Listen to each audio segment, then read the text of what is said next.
Guys, it's me Zafira. So today gagawa ko ng another mini vlog. So guys, with that twist, dahil kasama ko ang aking kapatid. Follow nyo siya. Ito yung kanyang TikTok account. Today gagawa kami ng milk tea, DIY milk tea guys. Kasi hindi pa kami nakabili ng material kasi nakalimutan namin. Diba? Ito yung ating mga kailangan. So meron tayo ditong baso and also yung ating Milo. And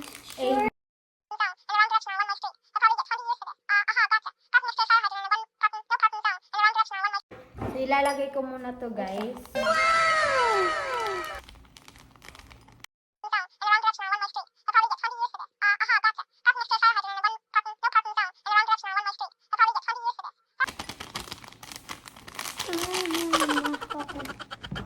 So, meron tayo dito mainit na tubig.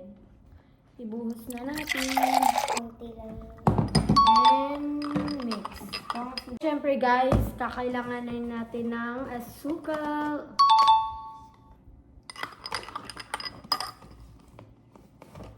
Hinta natin ng mas marami.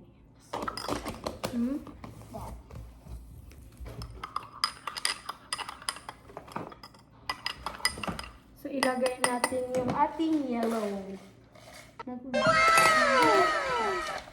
Nag-melt. So guys, ito na yung ating yellow. So, ilalagay natin dito. Papakita ko lang sa inyo mamaya. Parami natin yellow para mas masarap. Diba, be? Oo, yan. So guys, ito, nilagyan ko na siya ng ice. Yan. Kasi mas masarap kapag marami.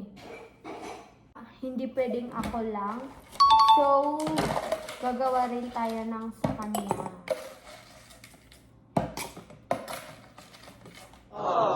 Bill, magsalita ka nga. Ayan.